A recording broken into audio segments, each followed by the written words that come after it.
Next మనం నిజామాబాద్ వెళ్దాం. నిజామాబాద్లో బీజేపీ బీఆర్ఎస్ రెండింటిని కూడా పరిశీలన పరిస్థితి లేదని నిజామాబాద్ జిల్లా కాంగ్రెస్ అధ్యక్షులు మానాల మోహన్ రెడ్డి అంటున్నారు. 10 సంవత్సరాలు కవిత, అదేవిధంగా ధర్మపురి అరవింద్ వీళ్ళిద్దరూ కూడా ఉన్నా కానీ ఏమీ కూడా నిజామాబాద్కు చేసింది ఏం లేదంటున్నారు. అదేవిధంగా మళ్ళీ ఎన్నికలు వస్తున్నాయి కాబట్టి నిజాం షుగర్ ఫ్యాక్టరీ కానీ పసుపు బోర్డు అంటూ కూడా ఇప్పుడు ధర్మపురి అరవింద్ హడావిడి చేస్తున్నారంటూ కూడా మానాల మోహన్ రెడ్డి అంటున్నారు. దీని మీద మరింత అప్డేట్స్ మా ప్రతినిధి నవీన్ అందిస్తారు. నవీన్ చెప్పండి.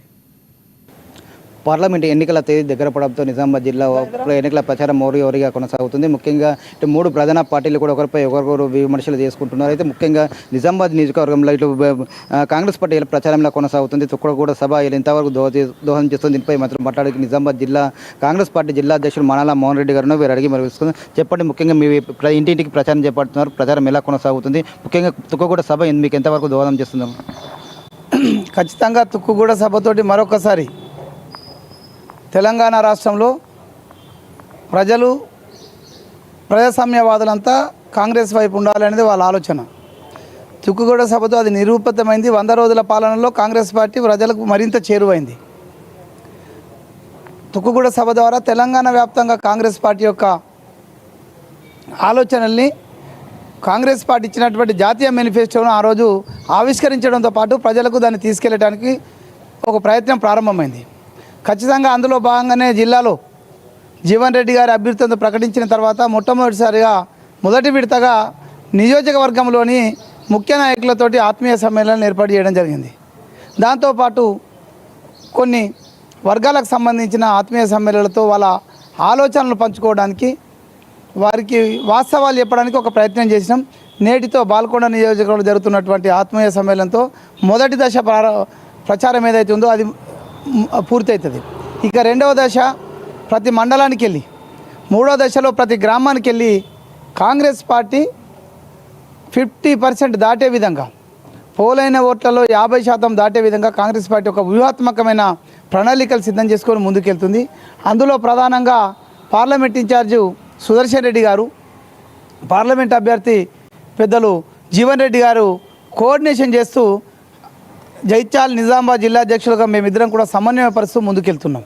ఆ ముందుకెళ్లే క్రమంలో జిల్లాలో ఉన్నటువంటి మాజీ మంత్రి షబ్బీర్ అలీ గారు కావచ్చు, మహేష్ కుమార్ గారు కావచ్చు, అదేవిధంగా కాంటెస్ట్ చేసినటువంటి క్యాండిడేట్తో పాటు రూరల్లో ఉన్నటువంటి మా ఎమ్మెల్యే భూపతి రెడ్డి గారు వీటన్నిటిపైన కూడా సమీక్ష చేస్తూ ఎప్పటికప్పుడు అందరము ఒకే తాటిపై అన్ని విషయాలను షేర్ చేసుకుంటూ ముందుకెళ్ళడం జరుగుతుంది.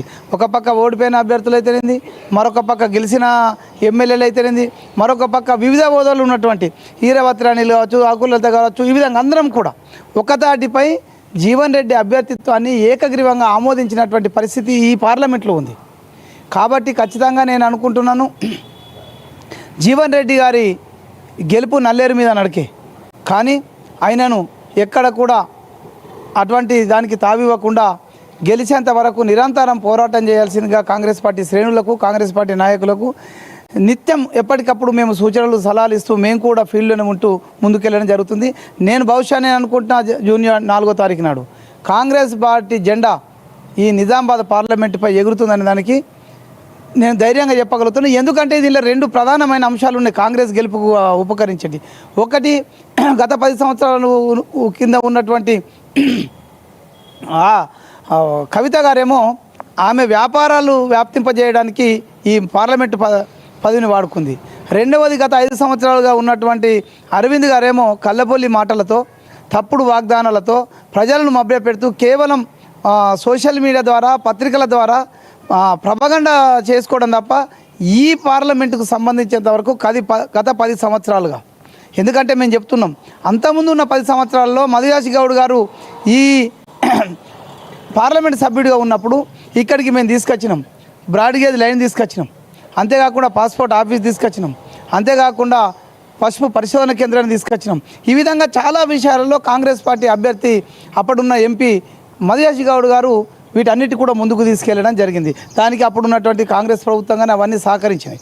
మరి ఆ తర్వాత జరిగినటువంటి 10 సంవత్సరాల కాలంలో వీళ్ళిద్దరూ ఏ ఒక్క స్కూల్నో కావచ్చు, లేకుంటే ఇంకెటువంటి ఏదన్నా ఒకటి తీసుకొచ్చినట్టు వాళ్ళు ఎక్కడన్నా రైట్ ప్రధానంగా 10 సంవత్సరాలు ఉన్నటువంటి ఎమ్మెల్సీ ఉన్నటువంటి కవిత కావచ్చు, ఎంపీ అరవింద్ కావచ్చు, ఈ జిల్లాకు ఏం చేయలేదని చెప్పి ముఖ్యంగా పసుపు రైతుల విషయంలో కూడా పూర్తిగా రైతులను దగా చేశారని చెప్పి చెప్తున్నారు. అయితే ముఖ్యంగా ప్రచారంలో భాగంగా ఇటు Congress right, thank you Naveen. అదే చూసుకున్నట్లయితే